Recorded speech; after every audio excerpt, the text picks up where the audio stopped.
کہ ان کے شور سے کہا گیا کہ آپ عمران خان کے لیے بات کرنا بالکل چھوڑ دیں۔ میں انہیں کہتا کہ میں عمران خان کے حق میں نہیں بول رہا، نہ ہی میں فوج کے خلاف بات کر رہا ہوں، میں تو صرف چند افراد کی ان پالیسیوں اور مداخلت کے خلاف ہوں جو اس ملک کو تباہ کر رہی ہیں۔ ان کے مطابق انہیں ایف بی آر، ایف آئی اے اور نیب یعنی قومی احتساب بیورو جیسے ادارے آئے روز نوٹس بھیج کر طلب کرتے رہتے ہیں اور ان کی زندگی برباد کی ہوئی ہے۔ معذرت۔ ان سابق فوجی افسر نے یہ بھی دعویٰ کیا کہ ایک ایسی ہی طلبی کے موقع پر انہی میں سے ایک سرکاری ادارے کے سینئر افسر نے ان کو سخت دھمکی دی اور الٹیمیٹم دیتے ہوئے کہا کہ پھر اس کے بعد اگلا قدم تو آپ کی گرفتاری ہوگی۔ یہ میں آپ کو ابھی بتا رہا ہوں۔ وہ واحد سابق آرمی آفیسر نہیں جنہیں مختلف ریاستی اداروں کی جانب سے مسلسل ہراساں کیا جاتا رہا ہے، وہ اب خاموش رہنے پر بہرحال مجبور ہیں۔ یہ آپ خود سمجھیں کہ یہ کون ہو سکتا ہے۔ میرے ذہن میں یہ شخص آ رہا ہے، مجھے بہت اچھا لگتا تھا وہ شخص، بس میں اس کا نام نہیں لیتا، یہ آپ خود گیس کریں گے اور مجھے بتائیں گے کہ میں کس شخص کی بات کر رہا ہوں۔ کون ہے جو پہلے بڑے پیارے تجزیے کرتا تھا، فوج کا ایک ریٹائر جنرل ہے، اب نہیں کر رہا، یہ وہی شخص ہے۔ اچھا، وہ واحد آرمی آفیسر نہیں جنہیں مختلف ریاستی اداروں کی جانب سے مسلسل ہراساں کیا جاتا رہا ہے، اور اب وہ خاموش رہنے پر مجبور ہیں۔ اس حوالے سے مزید جاننے کے لیے بی بی سی نے متعدد ریٹائرڈ سینئر فوجی افسران سے بات چیت کی ہے۔ مجھے جی ایچ کیو طلب کیا گیا اور کہا گیا کہ لوگ آپ کی رائے کا احترام کرتے ہیں، آپ army chief general Asim Munir کی حمایت میں بولا کریں۔ میں نے کہا میں کہیں بات نہیں کروں گا، ہماری فیملیز کو دھمکایا جاتا ہے، فون ٹیپ ہوتے ہیں، نظر رکھی جاتی ہے، حالات خراب ہو گئے ہیں، ایسا کبھی نہیں سوچا تھا۔ یہ دعویٰ ایک سابق لیفٹیننٹ جنرل کا ہے جنہوں نے بی بی سی سے نام ظاہر نہ کرنے کی شرط پر یہ باتیں کی ہیں۔ چند برس قبل ریٹائر ہونے والے ایک اور سینئر فوجی افسر سے جو اپنے سخت موقف کی وجہ سے جانے جاتے ہیں، رابطہ کرنے پر ان کے الفاظ کچھ یوں تھے کہ آپ سے بات کر لی تو کچھ دن بعد آپ کو مجھے ملنے اڈیالہ جیل آنا پڑے گا۔ یہ سنتے جائیں۔ اب آگے اگلی بات ہم کریں گے ریٹائر فوجی افسران کی رائے اب کب اور کیوں ہوئی۔ ان کی ریٹائر فوجی افسران کی رائے اہم کب ہوئی اور کیوں ہوئی۔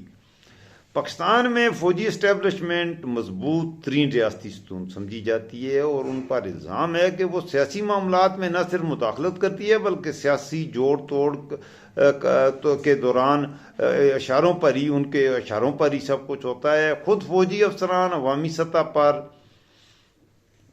یا سیاسی معاملات پر رائے دینے کے مجاز نہیں ہوتے اور ملک کا آئین انہیں ایسے کسی اقدام سے روکتا بھی ہے جس سے ان پر کسی سیاسی جماعت کی جانبداری کا تاثر ملے۔ اپنی پالیسی کا دفاع کرنا اور عوام سے رابطہ قائم کرنا اور امور عام طور پر وہ فوجی افسران سارے انجام دیتے ہیں جو حاضر سروس نہ ہوں۔ یہی وجہ ہے کہ ریٹائر ہونے والے فوجی افسران اکثر اخبارات اور ٹی وی اسکرینز پر عسکری پالیسیوں، اقدامات اور فیصلوں کا دفاع کرتے نظر آتے ہیں۔ قانون کے تحت کوئی بھی فوجی افسر اپنے عہدے سے سبکدوش ہونے کے 3 سال ختم ہونے کے بعد نہ صرف سیاسی معاملات پر اپنی رائے دے سکتا ہے بلکہ سیاست میں کسی بھی عام شہری کی طرح حصہ بھی لے سکتا ہے۔ دوسری جانب دنیا کے دیگر افواج کی طرح پاکستانی فوج میں بھی سینئر اور سبکدوش ہونے والے افسران کو فوج کے اندر عزت کی نگاہ سے دیکھا جاتا ہے۔ ریٹائر افسران کی بڑی تعداد آرمی چیف کی تقریب، حلف برداری وغیرہ میں شرکت کرتی ہے اور فوجی سربراہ وقتاً فوقتاً ان سینئر ریٹائر فوجی جرنیلوں سے ملاقات کا سلسلہ بھی جاری رکھے رہتے ہیں۔ یہ ایک اچھی روایت ہے۔ ان سابق افسران کی تنظیمیں بھی موجود ہیں جو ریٹائر افسروں اور جوانوں کے مسائل کے حل کے لیے حاضر سروس افسران سے رابطے قائم رکھتے ہیں۔ اس کے علاوہ فوج کا کیا بیانیہ ہے اور کسی پر بھی فوجی سربراہ کی کیا پالیسی ہے، اس کا دفاع بھی کرتے ہیں اور سابق افسران نظر آتے ہیں۔ سینئر صحافی اور تجزیہ کار نصرت جاوید نے اس بارے میں BBC سے بات کی ہے اور کہا ہے کہ ماضی میں سابق فوجی افسران کی اتنی بڑی تعداد تبصرے کرتے نظر نہیں آیا کرتی تھی۔ ان کے مطابق ماضی میں ریٹائرمنٹ کا مطلب مکمل ریٹائرمنٹ ہوا کرتا تھا۔ ان میں سے کچھ ریٹائر ہونے کے بعد کتابیں بھی لکھتے رہے ہیں، اپنے فوجی دور کی یادوں کے حوالے سے، کاکول اکیڈمی کی، اور عام طور پر جنگوں سے متعلق یا پھر افسانے بھی لکھتے رہے ہیں۔ کچھ نے تو شاعری بھی کی ہے۔ مجھے نہیں یاد پڑتا کہ اتنی بڑی تعداد میں ایکس سروس مین اخباروں اور ٹی وی چینلز پر رائے دیتے رہیں۔ یہ سلسلہ تو 2008 اور 2009 کے بعد زیادہ شروع ہوا ہے، اور اب یہ سلسلہ اتنا پھیلا ہے کہ فوج کے شعبہ تعلقات عامہ ISPR کی جانب سے 2019 میں صحافیوں اور نیوز چینلز کو ایک فہرست جاری کی گئی تھی، جن میں 20 سے زیادہ تجزیہ کاروں اور ریٹائر افسران کے نام تھے، جن سے متعلق مختلف امور، خاص طور پر سیاسی امور کے لیے رائے لینے کا کہا گیا تھا۔ یہ فہرست جاری ہونے سے چند روز پہلے میڈیا کے نگران ادارے پیمبرا نے بھی ٹی وی چینلز کے لیے ایک ہدایت نامہ جاری کیا، جس میں کہا گیا کہ کسی بھی سابق فوجی افسر کو تجزیے کے لیے دعوت سے پہلے ISPR سے اجازت لینا ہوگی۔ اس ہدایت نامے میں یہ بھی کہا گیا کہ سکیورٹی معاملات پر بات چیت کے لیے مہمان کو دفاعی تجزیہ کار، جبکہ کسی بھی معاملے پر بحث کے لیے انہیں صرف ایک تجزیہ کار کے طور پر متعارف کروایا جائے۔ پیمبرا نے اس کی وجہ اکثر بحث کا رخ سیاسی معاملات کی جانب مڑنا اور ان افسران کی طویل مدت سے ریٹائرمنٹ کے باعث تازہ ترین سیکورٹی پالیسی پر مکمل عبور نہ ہونا بتائی جاتی ہے، مگر گزشتہ 2 سال میں صورتحال بہت تیزی سے بدلی ہے۔ اس فہرست میں شامل متعدد سابق افسران کو مبینہ پابندیوں کا بھی سامنا کرنا پڑا ہے اور کچھ کو تو جیل بھی جانا پڑا ہے۔ ایک دہائی پیچھے جائیں تو پاکستان میں پہلے ٹی وی چینلز اور پھر سوشل میڈیا پر سابق وزیر اعظم اور پاکستان تحریک انصاف کے بانی عمران خان کے حق میں ایک مہم نظر آتی ہے۔ سن 2011 میں بھی ان کے حق میں سوشل میڈیا پر ایک مہم چلائی گئی۔ مثال کے طور پر اگر اس وقت کے ٹویٹر کا ڈیٹا آپ دیکھیں تو ایک سونامی، ایک طوفان، عمران خان جیسے ٹرینڈ عام نظر آئیں گے آپ کو، مگر 2013 کے انتخابات کے بعد اس بیانیے میں مزید شدت آئی۔ PTI کے رہنماؤں کے علاوہ عمران خان کی پروجیکشن کے بیانیے کی حمایت کرتے اس فہرست میں شامل بیشتر ریٹائر افسران بھی آپ کو نظر آئیں گے، اور یہ فوجی افسران کی میں بات کر رہا ہوں۔ PTI کے رہنماؤں کے علاوہ عمران خان کی پروجیکشن کے بیانیے کی حمایت کرتے اس فہرست میں بیشتر ریٹائر آرمی کے بڑے جرنیل بھی شامل ہیں۔ سینئر صحافی اور تجزیہ کار نصرت جاوید صاحب یہ بھی سمجھتے ہیں کہ سابق فوجی افسران جو تجزیہ کار کے طور پر ہمیں گزشتہ 1 دہائی سے نظر آئے ہیں، ان کی باقاعدہ ذہن سازی کی گئی ہے۔ وہ کہتے ہیں کہ میرے خیال میں بہت سال سے ادارے کی طرف سے ان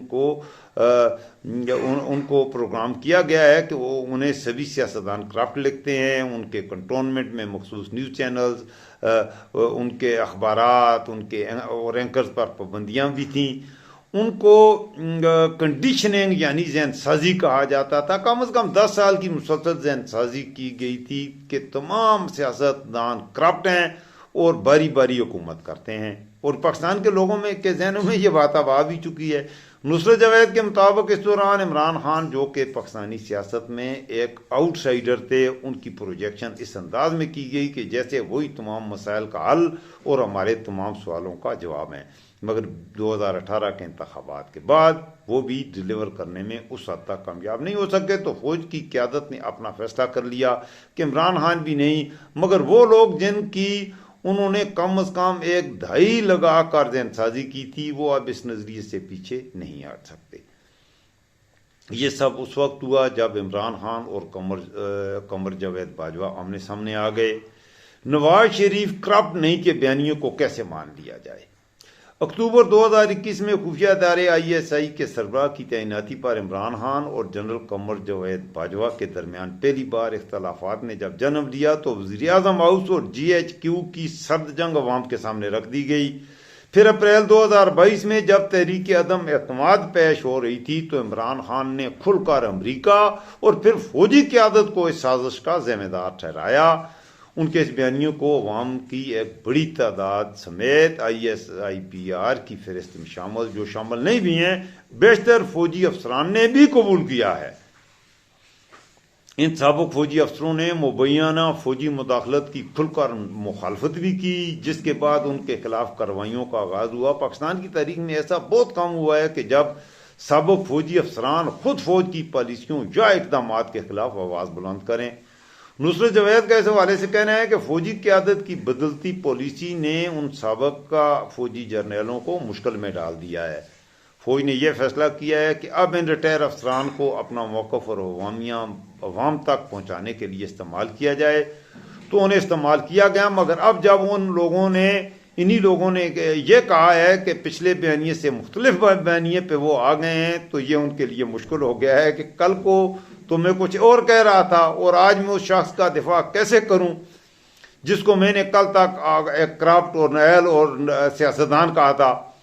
فوجی پالیسیوں کی حمایت میں مختلف پروگراموں اور تجزیوں کا حصہ رہنے والے سابق لیفٹیننٹ جنرل امجد شعیب کو گرفتار کیا گیا۔ یہ میرے بہت پسندیدہ امجد شعیب صاحب، ان کو گرفتار کیا گیا ہے، بزرگ ہیں۔ ان کی گرفتاری اور سابق فوجی افسران کی جانب سے دباؤ ڈالے جانے کی شکایات سے متعلق ایک سوال کا جواب دیتے ہوئے DGISPR میجر جنرل احمد شریف نے کہا تھا کہ ریٹائر فوجی افسران فوج کا احساسہ ہیں لیکن قانون سے بالاتر نہیں، تاہم ریٹائر فوجی افسران کی تنظیموں کو سیاست کا لبادہ نہیں ہونا چاہیے۔ نصرت جاوید کہتے ہیں کہ فوجی قیادت اور عمران خان کا ایک صفحے پر ہونے اور اپوزیشن میں PDM جماعتوں کے قائدین کی مبینہ کرپشن کا بیانیہ اس قدر مضبوط ہو چکا ہے کہ جب اس میں تبدیلی لانے کی کوشش کی گئی تو سب سے بڑا دھچکا شاید انہی فوجی افسران کے لیے ہوگا۔ نام ظاہر نہ کرنے کی شرط پر ایک اور سابق ریٹائر فوجی جرنیل نے BBC سے بات کرتے ہوئے یہ بھی کہا ہے کہ 90 کی دہائی سے ہی فوج میں سابق وزیر اعظم نواز شریف کو سخت ناپسند کیا جاتا تھا اور یہ تاثر اب بھی قائم ہے۔ اب جب اچانک فوجی قیادت اس موجودہ آرمی چیف جنرل سابقہ army chief general Qamar Javed Bajwa کی جانب سے یہ پیغام ملنا شروع ہوئے کہ نواز شریف تو کرپٹ نہیں ہے، تو یہ کیسے مان لیا جائے؟ سابق وزیر اعظم عمران خان کی حکومت سے جانے کے بعد فوج کے ان سابق افسران کے خلاف مختلف کارروائیوں کا آغاز ہو گیا جو PDM کی حکومت اور اس سے قبل عمران خان کے خلاف تحریک عدم اعتماد کی مخالفت کر رہے تھے۔ متعدد فوجی افسران کی پینشن بند ہوئی اور سرکاری مراحت ان سے واپس لے لی گئیں اور اسی طرح کے بہت سے اقدامات اٹھائے گئے۔ 9 مئی 2023 کی شام پاکستان تحریک انصاف کے چیئرمین اور سابق وزیر اعظم عمران خان کی اسلام آباد ہائی کورٹ سے گرفتاری کے بعد ملک بھر میں مختلف فوجی چھاؤنیوں کے باہر PTI کے کارکنوں کی بڑی تعداد جمع ہو گئی اور جلاؤ گراؤ کا سلسلہ شروع ہو گیا۔ ان چھاؤنیوں میں سے ایک میں شائستہ جبین فرضی نام ہے، یہ اپنی 2 بیٹیوں کے ہمراہ یہ سوچ رہی تھیں کہ اگر حملہ آور ان کے گھر تک آ گئے تو کیا ہوگا۔ ڈر یہ تو چھوٹا لفظ ہے۔ میں سوچ رہی تھی کہ اپنی بچیوں کی جان کیسے بچاؤں گی۔ پاکستان کے سرحدی علاقوں میں تعینات ایک حضر سروس فوجی افسر کی اہلیہ شائستہ سے BBC نے 9 مئی کے واقعات کے کچھ دنوں بعد بات کی تھی۔